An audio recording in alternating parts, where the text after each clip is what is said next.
Russell, the floor is yours. You got 15 minutes before Deborah's supposed to go on. No, thank you, Matt, and appreciate everyone being on board right now, watching online. So my name is Russell Armstrong. I am the Climate Policy Director for the Hip Hop Caucus. We are something that we would call ourselves a 21st century civil rights organization. So the Hip Hop Caucus, as we're focusing on environmental justice here on Earth Day, we want to raise awareness around some of these issues that are interchanging in environmental justice as well as economic justice, democracy and civil rights, and civil and human rights that are what we work on here in the US and across the globe. And think that it's important for folks, particularly interested in investment and finance, to start paying attention to the connection of where their money goes and how their money is impacting increased risk in the world, essentially by influencing and increasing climate change. So first off, again, like the Hip Hop Caucus, we focus on the intersections of environmental justice, economic and justice, and civil rights. Today, in fact, our president and CEO, Rev Yearwood, is at the White House attending the president's announcement on his executive order, enshrining some of the things on environmental justice from 30 years ago that were promised, including a new office on environmental justice within the White House. They're discussing issues around and uplifting issues around the Greenhouse Gas Reduction Fund, which is essentially what some folks think of as a green bank, but it's more than that. It is a on nearly $30 billion instrument through the EPA to really grant out funding and money both to local institutions to identify options that make sense for their local communities. And it's also an opportunity for to honor the commitments that this administration made around Justice 40 to make sure that 40% of the benefits from to disadvantaged communities most impacted first and most by climate change drill down to those communities. And so we'll be there and we'll be speaking to some of those issues in the coming days as it comes up. But one thing I want to raise awareness around that we are working on specifically and that Deborah is going to speak about more is the connection between big banks and particularly big US banks and global fossil fuel emissions.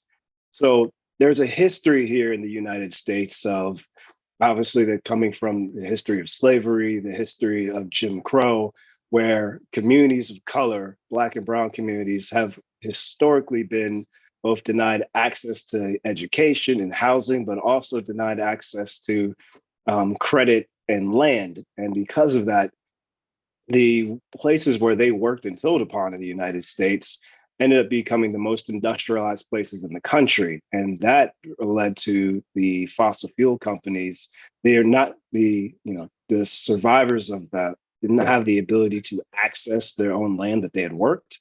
And instead, at a discount, these lands were funded and sent and granted off to large corporations, fossil fuel companies, industrial processes that actually end up polluting more of those areas. This is a similar thing that's seen happen in other parts of the world as well, but just more in a very systemic way here in the US. So while Black communities were denied access to both the ballot, the ability to vote against these initiatives that are coming into their neighborhoods, and at the same time had to deal with the after effects of not being able to put their money collectively earned into banks to capitalize and buy up the areas where they're at, fossil fuel companies moved in, and that's how you created places like along the Mississippi River, such as Cancer Alley, throughout Appalachia, where their petrochemical facility is located. Like there's a direct connotation to those years of being deprived the ability to vote. Now you come full circle to today, and the big banks are still doing it, although they're not as invested in the fossil fuel industry here, but they've more taken their money and put it into corporations that are contributing elsewhere in the fossil fuels. And so the Banking on Climate Chaos report will show you that, whether it's Bank of America, Citigroup, JP Morgan Chase, Goldman Sachs, these are all companies that have been financing fossil fuel proliferation across the globe. And so to stand up to that, what we've been working in solidarity with groups like Third Act is to show the direct connotation between where the money is going to finance these issues and making sure that something is done about it. And getting banks to, getting people to pressure their own banks to say that we're paying attention to this, and we're trying to talk to your investors to show that this is an actual risk in terms of what's happening with climate change and material risk for that. And taking their money out and moving it into places that are more instructive of their values and more instructive of community needs. And that's what leads us to the Hip Hop Caucus's Bank Black and Green campaign. So our Bank Black and Green campaign is focused on ensuring that and uplifting the 18 banks, but not only banks, we're also talking about CDFIs, community lenders, institutions as well, that have always received significantly less access to large dollar deposits and amounts, and shining a light on them as areas where this investment should and could be going when we're talking about investing in green energy and renewable energy in the United States, and that these local operators need to be the places where money is being distributed from, as they are, and making sure that they're not investing in conditions that continue to harm our communities, which means divesting from fossil fuel infrastructure and divesting from mass incarceration structures, if they still exist, and investing in green and renewable energies and locally determined equitable energy democracy solutions as well. And whether that's solar microgrids, local based solutions, utility kickbacks, like those sorts of things. And that's the way that you can ensure that you are not just for giving more money just giving more money to local communities, but investing in them so that they can build their own wealth on a regenerative platform. And so that by doing this just energy transition, we're not just repeating the same harms of old and just a little less bad. We don't want to have a new green economy that does not include the Black and brown communities that should be having a say in it, the same way that we created, a gray oil economy that did not include the communities that it went through. So I'll stop there for a second and take any questions. I see that Matt included the link to bankblackandgreen.com in the chat. And so I'll say that the initial part of it is a pledge we're working on to have as I mentioned, 18 largest Black-owned investor-owned banks sign on to, and then we're also in partnership with the CDFIs as well here in the United States to raise awareness on these issues and to utilize programs such as the White House Greenhouse Gas Fund to help revitalize and invest in Black and brown communities when it comes to green energy, as there are several business owners, entrepreneurs, et cetera, in this space that we should be uplifting, including groups like EV Noir and EV Hybrid Noir. Yeah, that's awesome there. Let me make sure I'm on.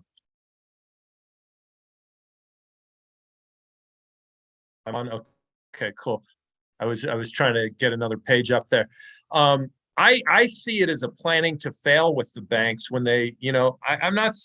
Fossil fuels have enabled us to increase our life expectancy and standard of living overall. It may be inequitable how it's been done, but I mean, overall, you probably don't want to, there's not too many people in the United States, especially, who want to just cut fossil fuels right away, I think we want it to be a just transition to clean energy. We don't want to kill a bunch of people trying to save a bunch of people, and too many of our systems are kind of tied into that. But where I think we're making a big mistake is, investing in new fossil fuel development. And that's what the banks are doing. And that's what Russell, I think, is trying to highlight along with Third Act, that you run the risk of stranded assets. And with stranded assets, you run the risk of bank failures. And with bank failures, you run the risk of bailouts and, tax money that's being used that way and inefficiencies. So, I think a lot of us would agree that we need to, fossil fuels have helped us, but we need to transition off of them. So why are we, planning a different way? And I'm going to just share a slide on my screen here.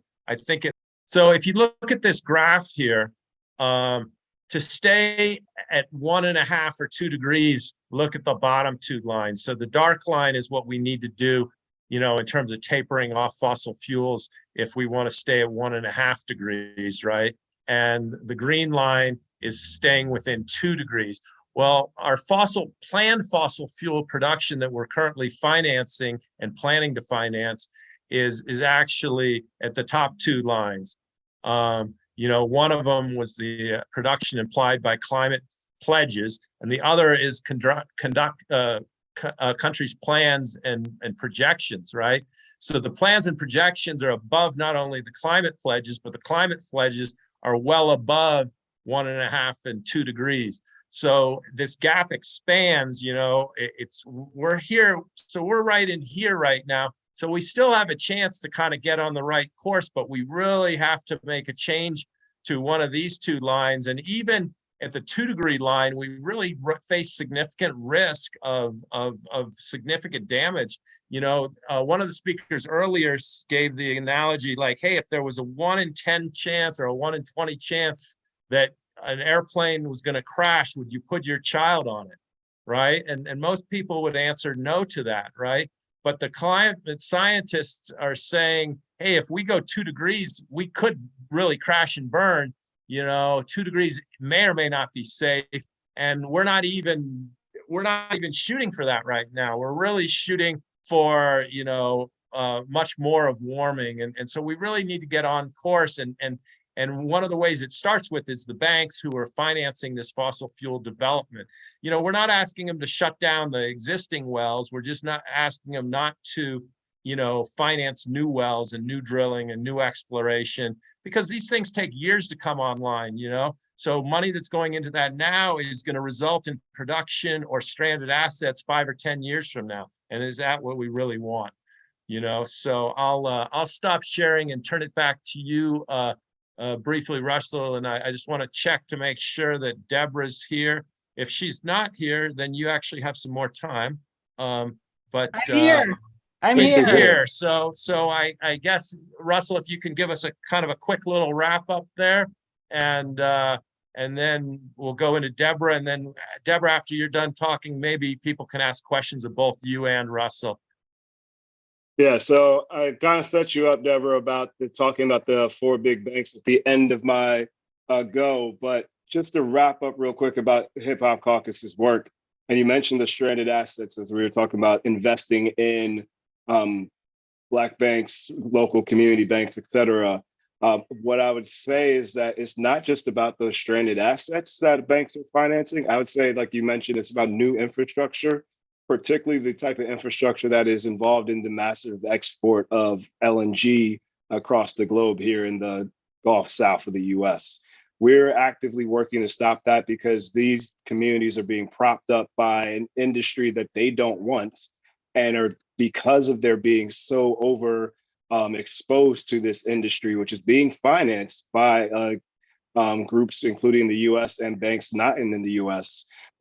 It's keeping them physically out of being able to invest in the green energy revolution because they literally don't have the space to do it as well. So I'd ask that, again, as we talk about like looking into investments into utilizing local community lenders and Black banks as the go through for some of these institutions. Part of that is also because these banks have the ability to be investors in that sort of energy without any concerns about conflicts in their portfolios, et cetera, and would help promote what local communities say they want in terms, because here in the US, as we know, whether it's EV adoption or anything else, the majority of people polled say that they do want it. They want electric vehicles, they want clean energy, and they want to move forward. And so I think this is just another way of trying to recognize and meet consumer demand.